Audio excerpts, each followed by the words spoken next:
Hi everyone, welcome to Yoga LJ. My name is LJ. I'm a yoga teacher and a registered nurse, and today I'll be talking to you about Surya Namaskara B. In Sanskrit, Surya means sun.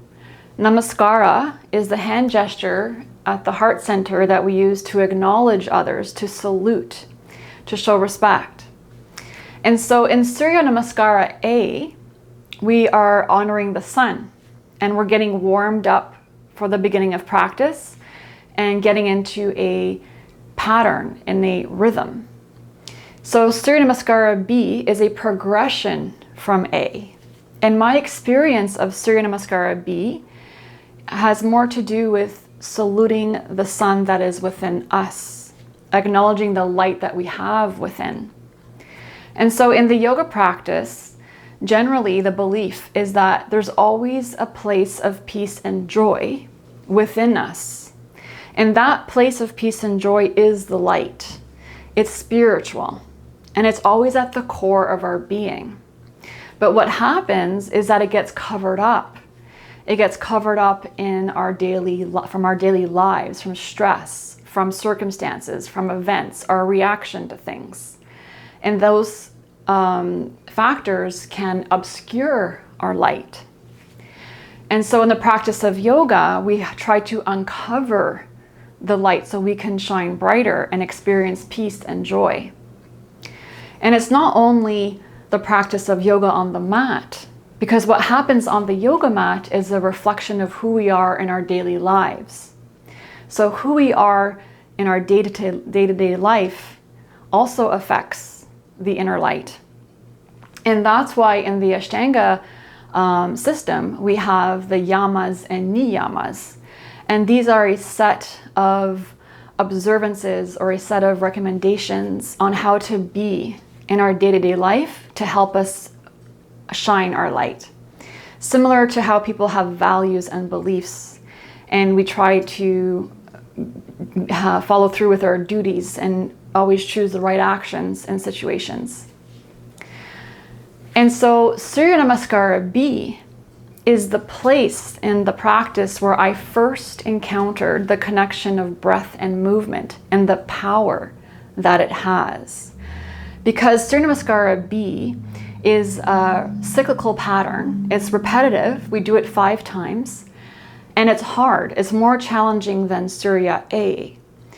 And so when you get the breath with movement in Surya Namaskara B, that is when your practice really starts to transform. And that's what happened to me. So basically what happens when you start connecting breath with movement, you start realizing parts of your body that are less conscious than other parts. And when you realize a part of your body is less conscious, like it feels denser, the breath isn't moving through there as well as other parts.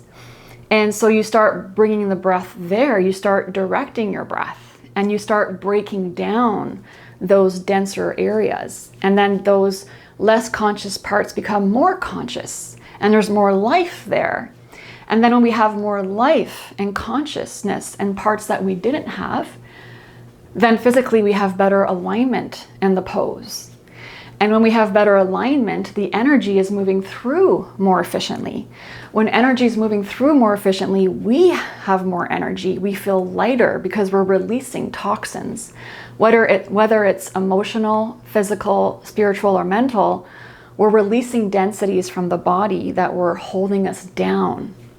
And it's when we connect breath with movement that we can experience where to direct the breath, or we experience by following the breath, we're like, oh wow, I didn't realize that this part of my body is not functioning optimally as much as the other part. Or it could be even within the same part. Like if you're engaging your thigh, maybe you're engaging part of your thigh, but there's dots, places on your thigh that are not. The breath is not moving through. You'll feel the breath move through fragmented parts of the thigh.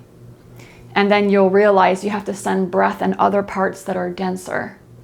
And that's what makes us feel more whole. When you connect your breath more efficiently with all your muscle groups and the fascia and then the poses, we feel less fragmented, we're becoming more whole. And that sense of wholeness makes us feel more confident with who we are.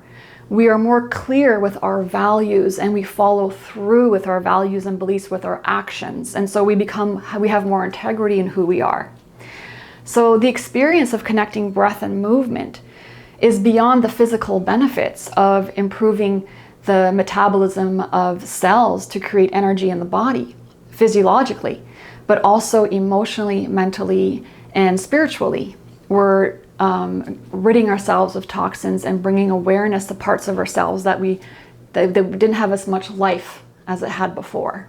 Personally, it was in Surya Namaskara B where I first experienced this.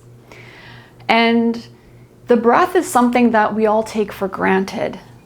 Breathing is something that is so easy to do. And we don't really put a lot of value to oxygen or to breath because it's free. It's always available, just like the sunlight's always available. And so I think that we tend to underestimate the power that breath has in addition to sunlight, in addition to the light that's within us. Like, I don't think we acknowledge the power it has because it's always there and accessible, and so we tend to take it for granted.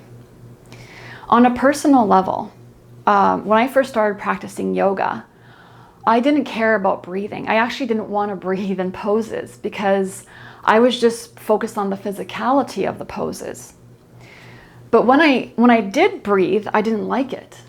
I didn't like it. I felt very heavy, and I felt like I was a block of ice. It was like I was breathing on ice when I was breathing in the practice. And so it was painful, and it took several years before I was able to realize the effects of connecting breath and movement and how it really breaks down the ice that was within me. It broke it down, it melted it, and I became more whole in that sense. And so in your practice, when you start breathing, if you start to feel pain, rage, anger, just know that's the right direction. That is what you want to feel. You need to move through the toxicities first. And what the breath does, the breath breaks them down in smaller pieces. And as you do that, you're going to experience rays of light coming from within you. You're going to see a ray of light like you see rays of light shine through the trees. You'll find them within you. And every time you breathe through a dense part, you break through a cold part, a heavy part. You break through a part that was less conscious. You're bringing light to the body. And that's what the breath does. Conscious breath with movement and the yoga practice.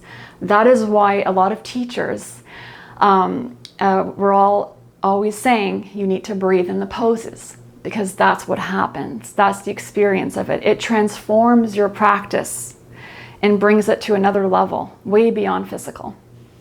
So I will demonstrate what Surya Namaskara B looks like. It's a set of 19 asanas, and then I'll provide modifications. So we'll be starting in Samastitihi.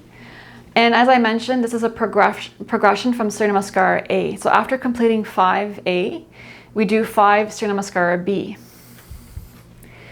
So we start with the inhale to Utkatasana. Exhale, Uttanasana. Inhale, Ardha Uttanasana. Exhale to Chaturanga. Inhale, Urdhva Mukha Svanasana. Exhale, Adho Mukha Svanasana. Inhale, Virabhadrasana A on the right side. Exhale through Chaturanga. This tends to be the challenging part of the sequence. Inhale, Urdhva Mukha Svanasana. Exhale, Adho Mukha Svanasana. Inhale, Virabhadrasana A on the left side.